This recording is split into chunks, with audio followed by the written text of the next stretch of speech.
Hello, everybody, and welcome to ABM Answered, the quick-fire demand gen and ABM video series, or at least that's what we aim for. Today, I'm excited to be joined by Alex Humphreys, who is the former MD at Ulterior and is now helping brands and companies as an independent consultant. Now, I got introduced to Alex through a mutual supplier, a long-term supplier. I'm glad to say, speaking with Alex, he lived up to all expectations of what VAS set. So a good place to start, I think, Alex, would be to just maybe give the listeners and viewers a bit of a background on you, what you've been up to, and kind of how you're helping brands and companies now, and then we can dive into the questions.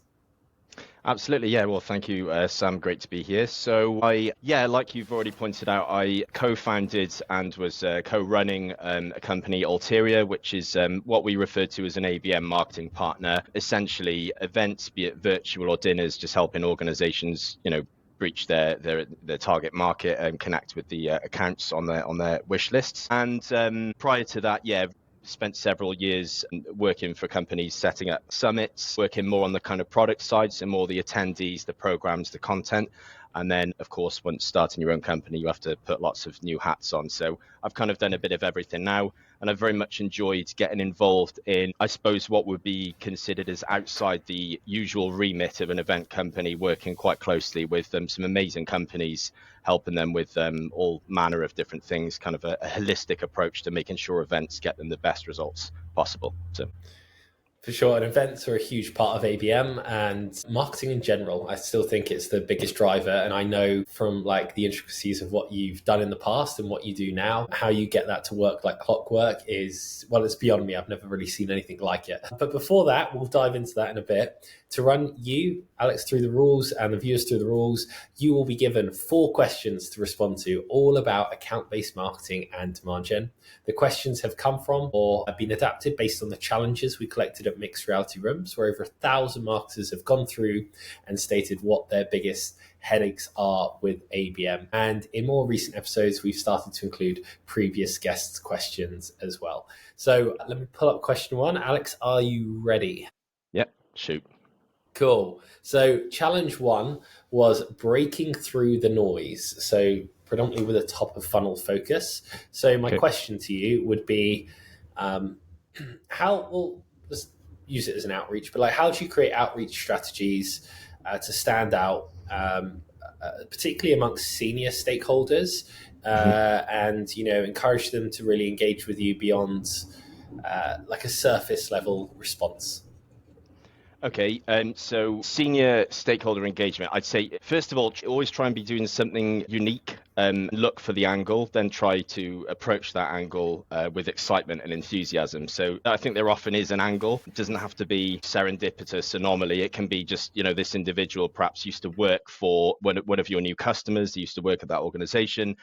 So if you look, you can often find some angle to play on. And this pays dividends, especially with cold outreach. I'd say that often ends up in far warmer reception. I'd say, while senior decision makers are extremely busy and in high demand, they are just people, and people buy into people. So it's a bit of a buzzword, I guess, but ensuring that you retain a human touch, that can make all the difference. And I think it's worth considering what really put some thought into what that actually means, a human touch. I think it touches on the foundational psychology of the entire game we're in. When I've personally been pitched by, say, a sales agent for one service or another, it's often apparent to me whether or not this individual has made any effort to understand my situation and pain, or if they're just trying to score deals and say whatever it is they think I want to hear. So when I discuss these types of calls with senior stakeholders, it never fails to get a chuckle, right? They can all relate to this, and they all agree that a little effort can go a very long way when it comes to caring and understanding about the other person you're working to. So if you can, I suppose, interleave that within everything that you do, that keeping a human touch, make an effort, do your homework. So if you think about it in our personal lives, who on earth wants to spend time talking with someone who doesn't ask any questions, just talks about themselves, topics of no relevance? It's, I'd say research their priorities, reference their challenges, do your homework, and make an effort, because this is just going to help your chances so much of getting any real attention and engagement from them. It needs to be, I think, apparent as well in your content. It can, there's nothing worse than generic content. You need to, content is incredibly powerful. You need to be leveraging that, and you can really get people's attention with the right content. And so doing your homework and really understanding the pain of these people that you're trying to help is going to transcend into everything you do, whether it's a cold call, an email, a LinkedIn outreach, if it's just a post that you're promoting on LinkedIn or whatever it might be. People can tell when you care about their problems and their pain. So, yeah. And it's almost got to the point, I would say, where the bar's actually so easy to win if you do put that human touch in, because it's gone from, right, how can we enrich our emails, to now how can we not sound like AI? And I think if you're just like a human is often enough to break through the noise. But I think, to your point, the research piece is extremely, extremely important. Just one little follow-on question to that. Do you have any advice on recommendations of like where to start with advice? Like, would you go straight to LinkedIn? How deep do you go? Would you go to Twitter and like find something personal, or do you always keep it like account level personalization? Or do you ever try and find something specific to an individual when you're pitching a senior stakeholder? If I'm pitching a senior stakeholder, it's always going to be specific to the individual, as close to that as I can get.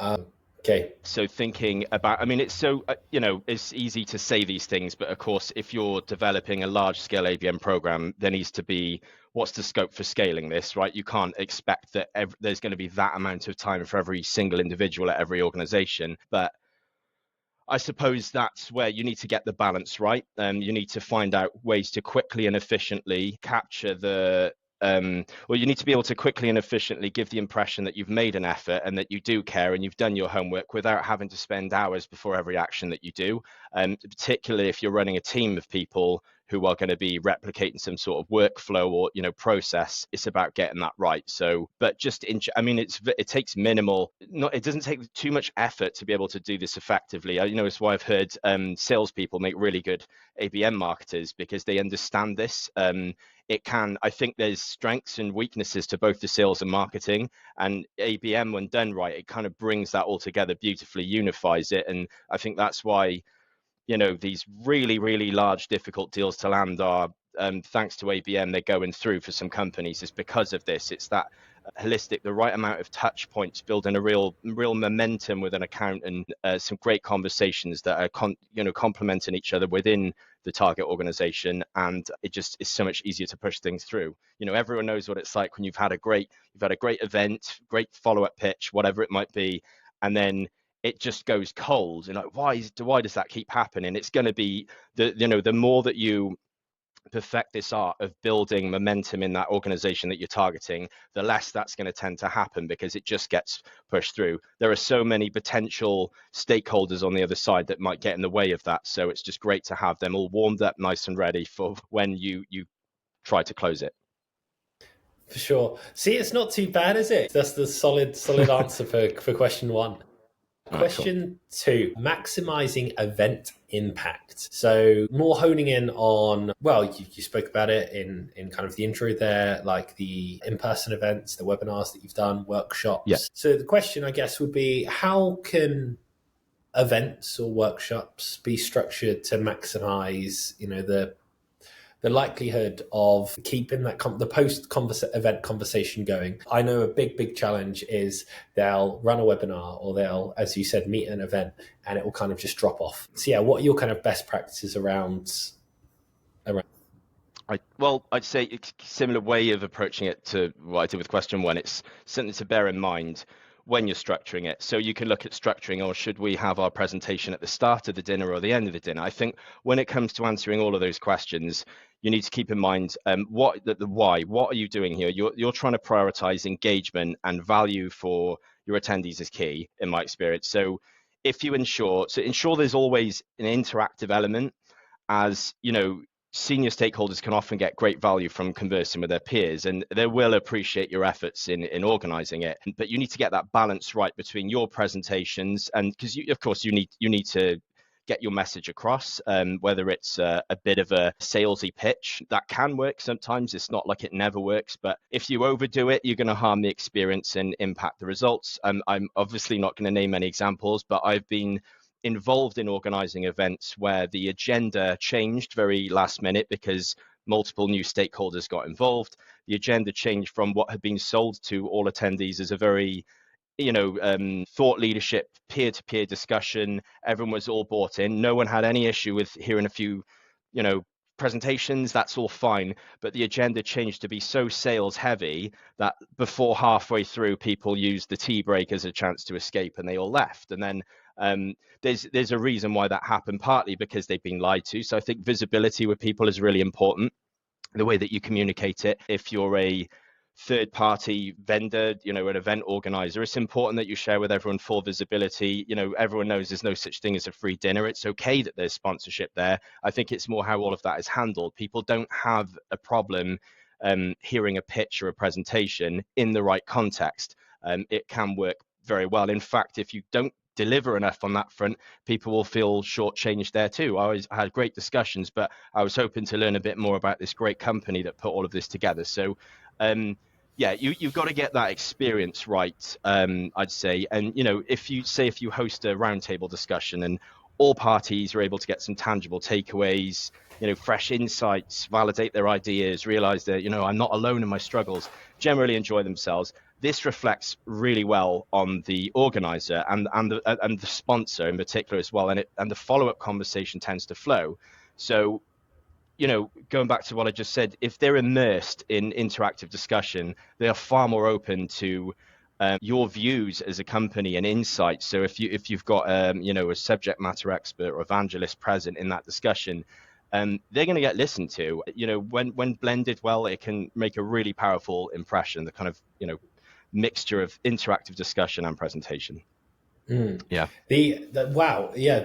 And would you ever cue during the event, like a following event, like what's a call to actions look like towards the end of an actual event? Because I imagine there's no point plugging it before an event, saying like, if this is good, this is what we'll do.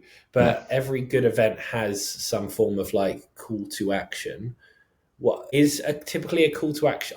Is it typically a case of, right, this was the webinar, the next typical call to action would be to book in a call with sales? Or would it be come back next week to view another? Is it like nurture, or do you always try and go for the close at the end of an event? I would say to anyone who wants to try and go for the kill on the event itself, it might happen organically, and if it does, be prepared for that, but don't try and force it.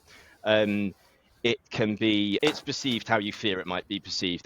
They're not there for that. They didn't come bringing checkbooks, and it's just not the way deals are done anymore. I think there was a day and age where people have this sort of autonomy almost to turn up, decide in a moment, yes, and we're going to go for it. It just doesn't work like that now. There are multiple stakeholders. So, no matter how obvious, how easy a sell it might be, maybe you found the perfect company that really needs what you're selling, and it's a no-brainer. You still have to go through what you might find is the rigmarole of people need to get involved in that conversation, just out of respect to the hierarchy within the company that you're selling to. It affects multiple people. I've heard many people expressing the pain they've had when systems just get changed without them being notified or having a say. You think about what cybersecurity executives, how they feel when changes are made without considering the implications that might have in terms of the security posture of the company. It's just technologically too complex now. There are too many knock-on effects. So at the event, all you want to do is make a powerful impression and generate a demand to speak further to you. In terms of how to improve your chances of that happening, I would say if the event has already taken place, you've already missed an opportunity. Probably best that during the onboarding process, you arrange, you want to control the outcome as best as you can. You're never going to have full control, but so if you have pre-arranged feedback calls or questionnaires that they take home with them or whatever it might be, or maybe you can get some feedback there on site, something like that gives you a reason to get back in touch with them again. We at Ulterior always favored pre-arranged feedback calls. You retain an amazing amount of control over the results in terms of getting feedback, good, bad, whatever it might be, but its feedback's always useful for our clients and gave us a great opportunity to generate follow-up opportunities for everyone that they wanted us to speak further with. That's extremely interesting because I've never necessarily heard that. And what would the context of that be? So when you were scheduling in this post-event feedback call, is that right? Did I understand that right? Or Yeah, is it yeah. always pre-event? I mean, Yeah, feedback call is fine. yeah, So it would be from experience, if you want to do a good job with virtual roundtables and things like that, and a dinner is in some ways easier to get right. Um, because they all bring value and energy and atmosphere to that themselves. So the kind of sometimes an evening can take care of itself. You can kind of loosely follow the agenda, get talking with them. But they're going to talk about pets and families and holidays and business pain. And it's a really nice, rich environment where people are happy. They've had a few glasses of wine and they're all talking about business. That's great.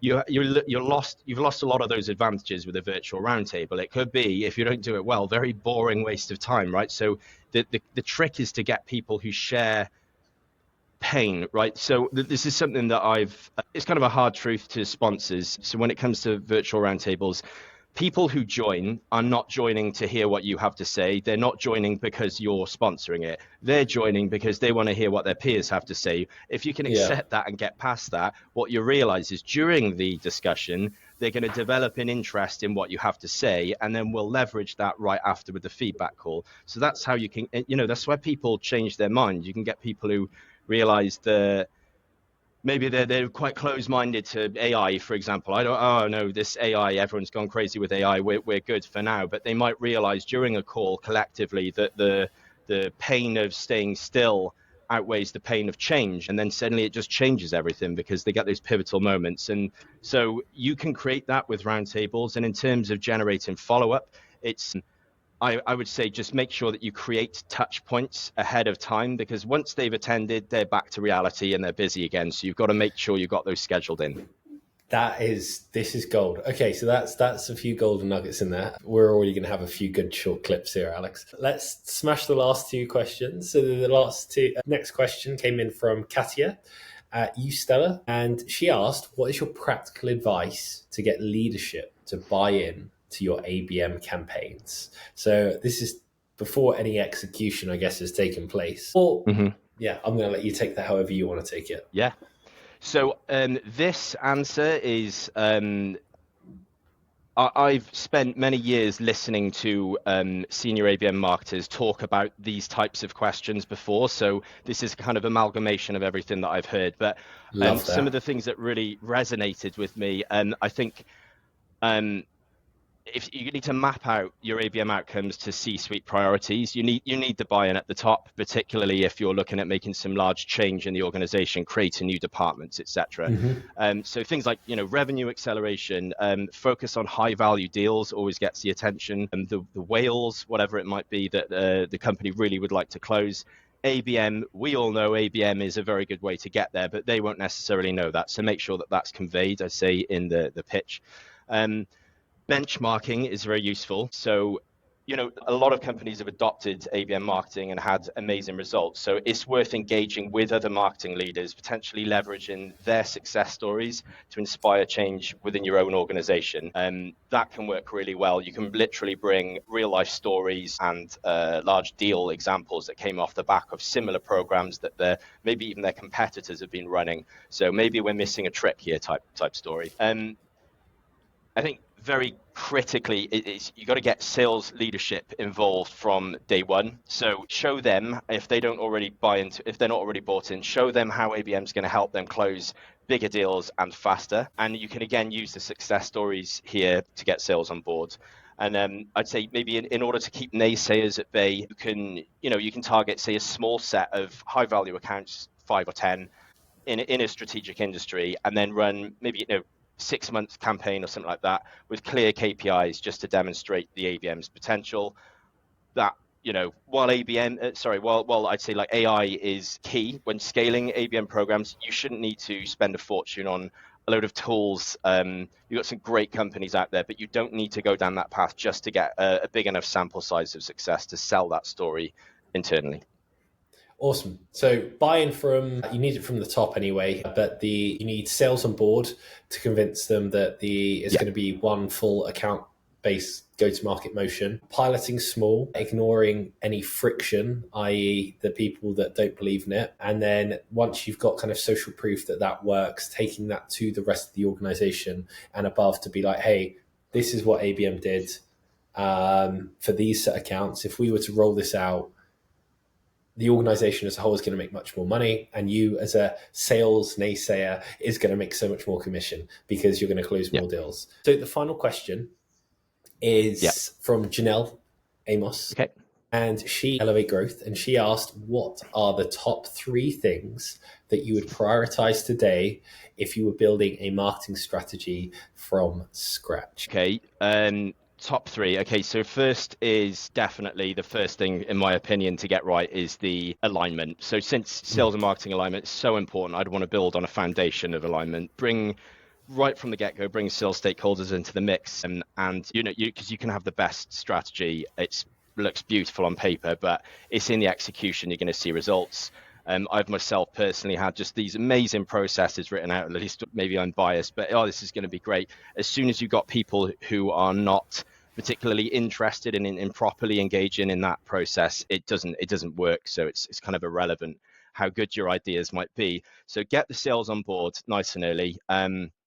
I'd ensure you can, if you're setting up the entire team, I'd say KPIs are a really good way to unify teams. So I've heard before one organization, they started KPIing demos rather than sort of MQLs and SQLs. And then when you do that, you end up with this really fertile ground for disagreement between marketing and sales. If you want to unify them, get them all chasing after the same thing. So demos is a really good way, something really helpful for sales. Like they're getting a demo, come on, so it's very easy to hide behind those leads were rubbish that, and it's, if you incentivize teams wrong, marketing teams, so I've heard many times, will end up with mountains of useless leads. And that's not really, who's that helping, so it looks good, you're hitting numbers, etc., but what's the actual value extracted from that? Very little. There might be some opportunities in there, but the whole purpose of ABM marketing, one of the main purposes at least, is to optimize resources, be it time, money, everything, and make sure that you're drilling in deeper and engaging with the right people and lots of the right people at these organizations, just maximizing chances of success. So that's the first thing. So first one, sales and marketing alignment, get that right. Second would be just get your scope right of marketing. So you've got the whole one-to-one, one-to-few. Just try and figure out what the optimal number of accounts you should be focusing on is. It's going to vary, of course, from industry to industry, company to company, like what deal sizes you're aiming for. Some of them are millions plus, others are very, very a lot smaller than that. So they need lots of deals. So how large are these companies you're targeting? How many qualifiable, let's say, contacts might there be in each organization?